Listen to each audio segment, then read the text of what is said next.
Hi, this is Dennis with Second Chance Tackle. Today I'm going to work on a Penn Conflict, and this one is conflicted, that's for sure. This is a Conflict 4000, and this was brought in by Dave. This reel has a lot of coning going on it. It's got all line gathered up top and very little on the bottom. And initially I thought that this reel's problem was that it didn't have the right amount of spacers for the spool. And then as I turned the reel, I noticed the spool's not going up and down. So we have an oscillation issue with this. Well, we're not going to be able to fix this today, so we're going to use this one as a why reels fail. And what we're going to do is a diagnosis and figure out what parts are needed to get this one going again. The good news is nothing seems to be grinding.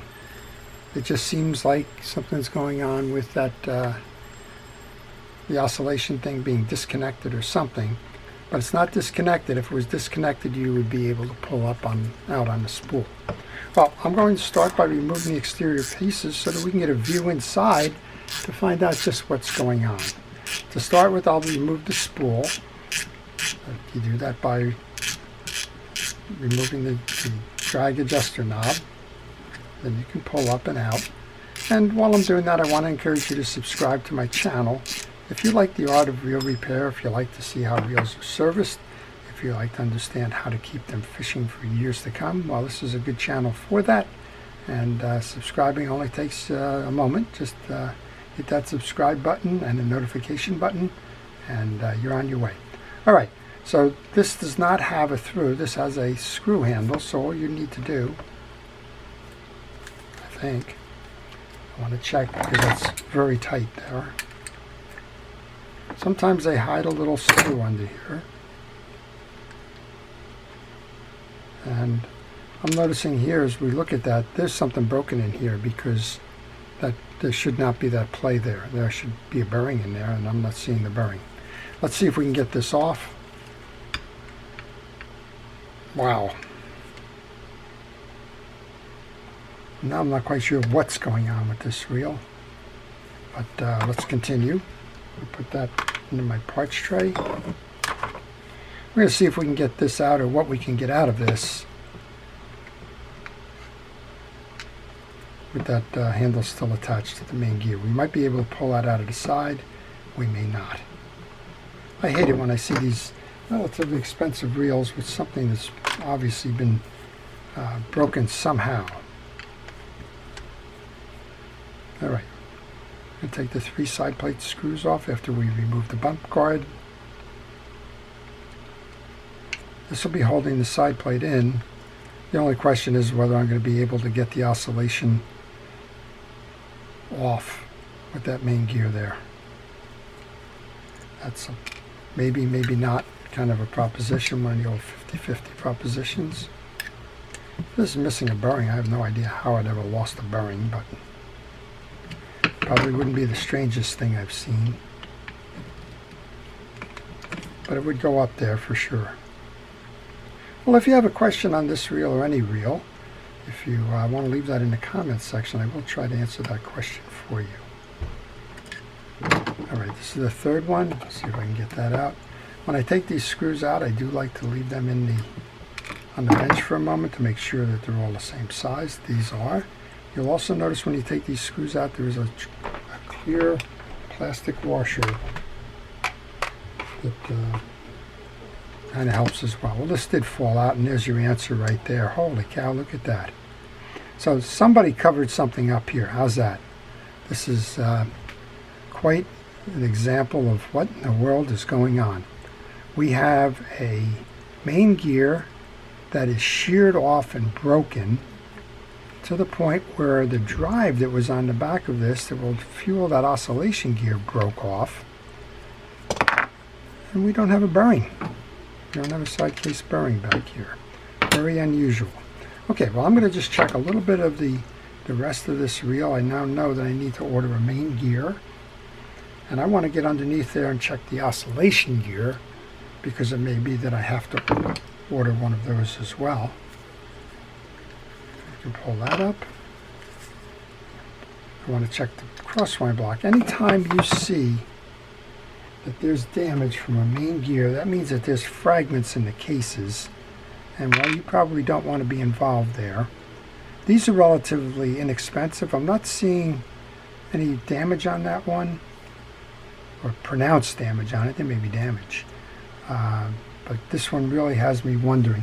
These are relatively inexpensive parts. If you're going to go buy the main gear, you might as well buy the rest of them.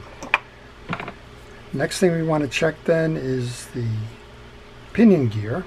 So let's go into here, because just like buying the oscillation gear and buying the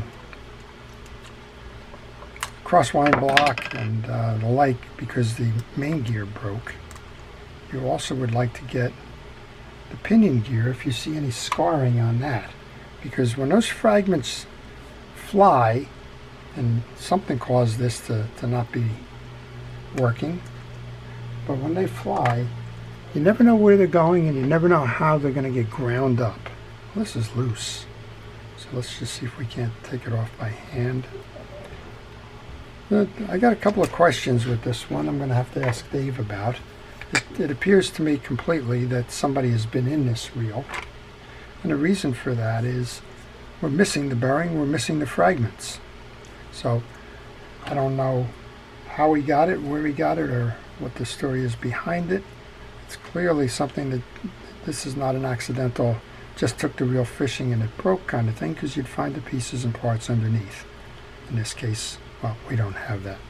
We're going to pull the stem of this out now. We're going to do that by removing the 3 screws that hold the collar on. And we're going to do the same thing here that we did with the other one. We're going to look at making sure that the 3 screws are the same size. And if they're not, we'll note the location for the short or the long one, or the one with the different threads or whatever. Now this collar appears to be symmetrical, so I think you can put that collar in any particular position. I'm looking for that third one now. And we should be able to pull this out to get a better look at the gearing. Now this has got the stack on it. We'll go back and fix that, but what I really want to check here is to make sure that it's not scarred, and I'm looking here and I'm not really comfortable with what I'm seeing. What I'm seeing is what could be a couple of dents or dings. That's going to make it rough when you go to reel in. So again, the main gear is probably going to be about $10. The pinion gear probably about the same. Yeah, this scarring going on here. And the oscillation gear and block are probably $2 each. The bearings probably $9. So we're probably looking at about $40 worth of parts. But the Clash reel is about $120, $130 if I remember. So I think you're within the realm of rebuilding this reel. What I don't like on this one is that I'm seeing what could be a fracture here, but I don't think that has any effect other than maybe strengthening the case right here.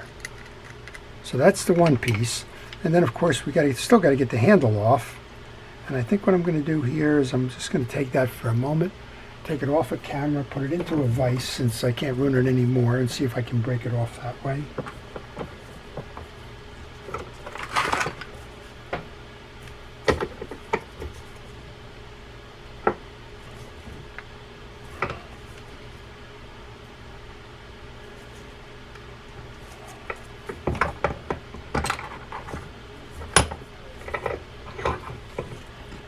Okay, that worked. I had nothing to lose by breaking the main gear. You can see that I clamped it down pretty hard. I made it oval, but that enabled me to get that off. You can see there's a bearing on this side, but not the other side, so we're going to have to get a replacement bearing. And the handle is in good condition. It was way over tightened, but we know we got to miss that as well. Okay, so what did we learn from this? We learned that, well, if you bought this at a flea market or if you bought it at a yard sale, somebody kind of disguised all the issues that were going on there because, well, the reel took some damage. We don't know how it took the damage, but it certainly took enough damage that it fractured the main gear, ripped off the teeth on the back end that drives the oscillation gear, and they got the parts out of the cavity of the reel.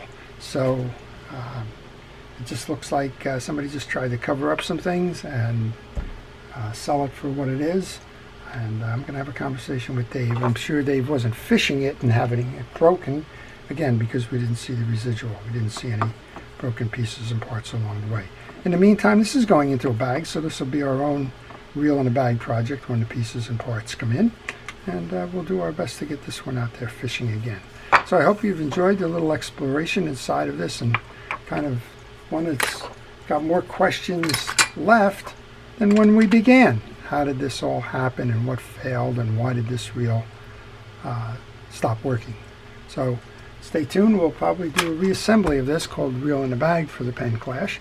But in the meantime, lessons learned in terms of how to diagnose a problem, how to get the reel to the point where it can be repaired, and how to know what to order in terms of getting this one the parts it needs to be repaired. To our first responders and essential personnel, thank you for everything it is that you do to keep us safe. To everyone, please enjoy fishing, enjoy working on your reels and tackle, and have a great day. This is Dennis with Second Chance Tackle.